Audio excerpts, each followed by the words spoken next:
You're listening to the Money Mike Syndicated Radio Podcast. How we doing? How we doing?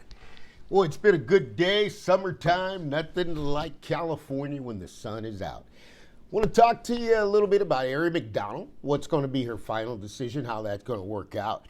We're talking about a hardship signing, acquisition to a regular contract. I want to talk a little bit about that. I want to talk about Angel Reese and the missed layups as I read the comments of how there's no belief in Angel Reese. And just talking a little bit about the WNBA and where's it going and how's it done so far. Shockingly, WNBA Chicago Sky did a sellout crowd up there, and Caitlin didn't play. So it is what it is, but let's get into it. I want to go a little more deep water with you today. And when I say deep water, we're just going to talk a little bit deeper in the game of basketball. Aari McDonald is lighting it up, feels good on the Indiana Fever, feels good for her to play. And the Indiana Fever put the brakes on Cunningham and Clark because the minute either one of those players come back, she's got to be gone, right? And this is the WNBA. It's the hardship rule, very interesting rule. Take you down to a number of players, and that qualifies you to be able to go out there and sign some more players. Emergency needed, and once those players come back, then you're going to be able to have to release the hardship player, and that's there's only way you could do it. I saw the Washington Mystics do the same thing last year, and that's how one of the guards is starting on the LA Sparks, starting on there this year. But for McDonald, it's a double-edged sword. I'm going to use Chicago Sky as an example. Okay, just as an example. Okay, because Aari McDonald has an agent, manager, whoever manages it. But if I'm managing the player and you get relationships with GMs, you know, I got to go a little deep water on this one because it's not really about the season as much as it is for McDonald about the best situation. She stayed ready, showed she could play. Indiana Fever love her, hands down, like the sign of the day.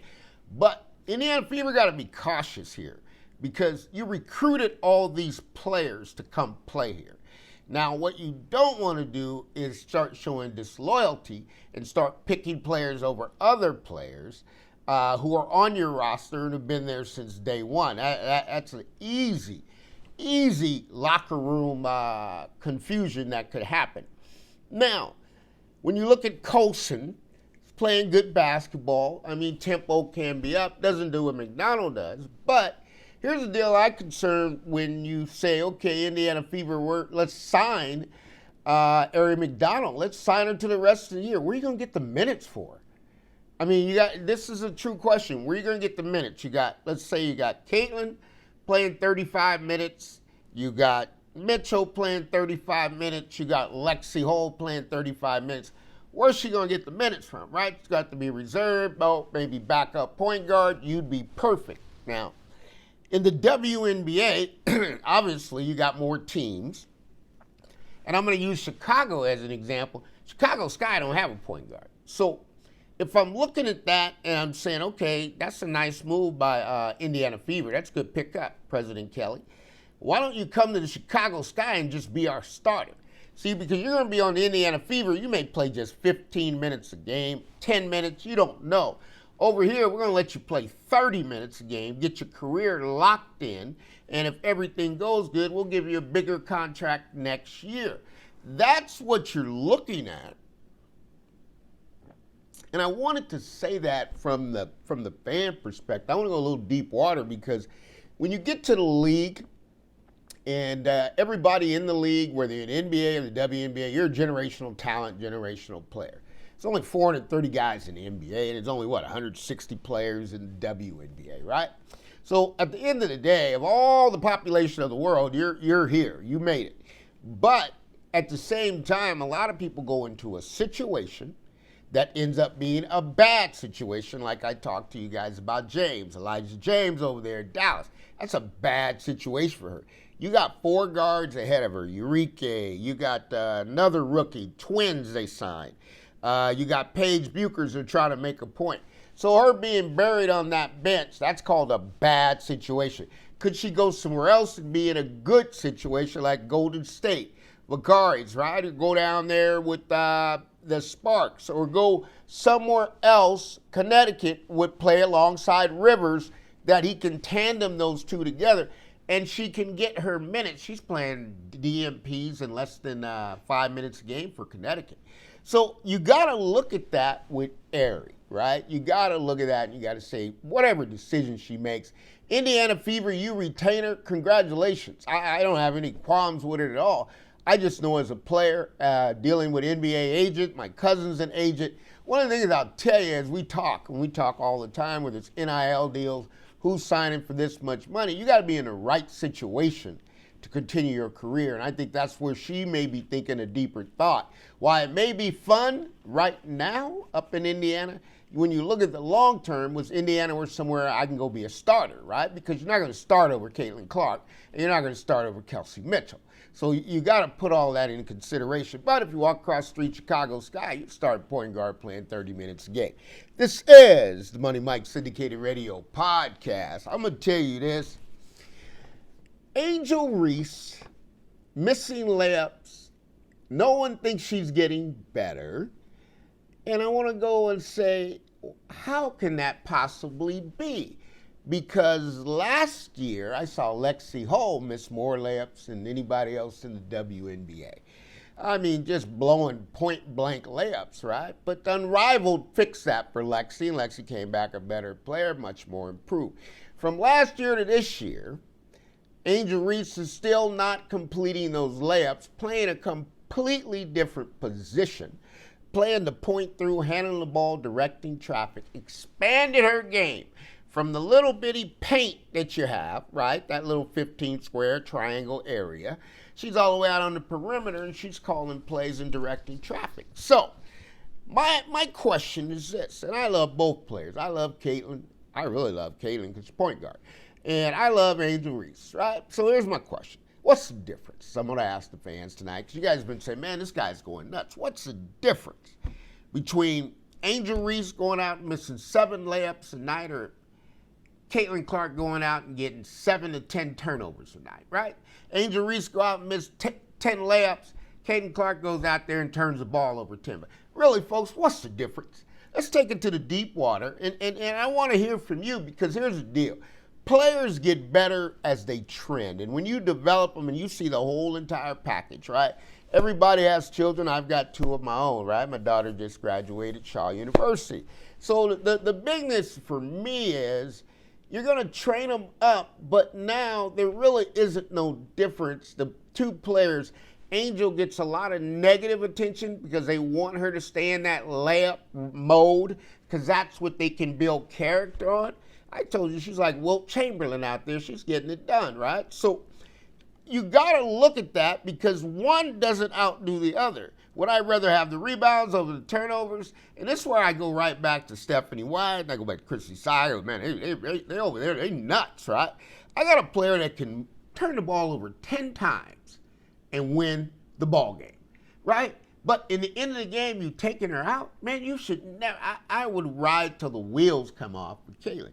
Indiana Fever, I mean, there's a lot of distractions over there. There's a lot of backhaul distractions that are happening, but they're winning. So they came back and they won a game, right?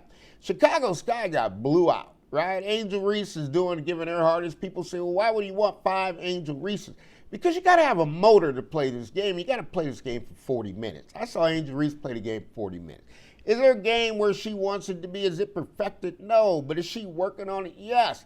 Did Lexi Hull take a big jump from year 2 to year 3? Yes. It's a huge jump. In fact, if they didn't have Lexi Hull, I don't know if the Fever would be winning right now. You got to ask yourself that question, right? Because here's somebody who went to the bench, right, immediately, then built their way back to a starter, but still, right? Angel Reese missing 5, 6. Who cares?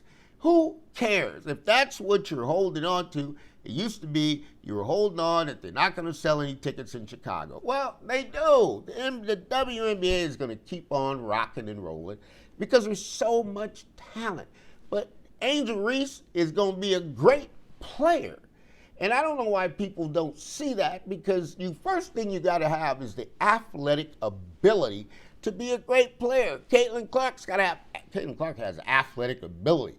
Lexi Hull has athletic ability. Juju Watkins has athletic ability. Angel Reese has supernatural athletic ability. That's why she gets so many rebounds. It's not because she's doing it and trained. She's so stronger and faster than everybody else, she can get away with it. And that's how Caitlin became great. Now, here's what concerned me. Caitlin's got to come back to the court to win this MVP award. I don't know how you're going to do it. She's already set the precedent record on it, because if Caitlin stays out and misses more games, nobody ever won the MVP that way. So it's going to take a supernatural, but one or two things could be going on there, and this is where I'll back off. It'll get a little serious. Either they're not letting us know how serious Caitlin's injury is, right? Because these things can get serious where you rest them. And again, I'm going back to the NFL. I've seen guys, getting deer injections. They're going to Germany because, this was Achilles. And, you got to look at these tears because you're building up a body. And you're building it up because you got to take supplements and so many different things you got to take to maintain that endurance. And then all of a sudden the muscles get around you so strong, they're just basically tearing off the bone because you're too powerful, right? And so with Caitlin now, it's just too powerful. Her body is not able to take the power. So you got to balance that and find an even. But they're managing it. I think it may be serious. No doctor's report. Nobody spoke about it. That says a lot. But that's where I'm at. This is the Money Mike Syndicated Radio podcast. I just want to know what's the difference. Angel Reese missing 7 layups. Caitlin Clark getting 7 turnovers. There's no difference. It's both going to happen, but both players are getting better. Caitlin's gotten better. Let's hope she gets healthy. Reese is going out every night, and even Tyler is saying we got to match her energy and her effort. And that's the point I'm talking about. You give me 5 players with that energy and effort of Angel Reese, it's hard to lose a ball game. It's hard to lose a ball game. So we just wanted to have a little fun, great conversation. You guys come back at me. Money Mike's not going to turn down a comment, because a lot of them are great points. But Angel Reese is going to be great. Caitlin's going to be great.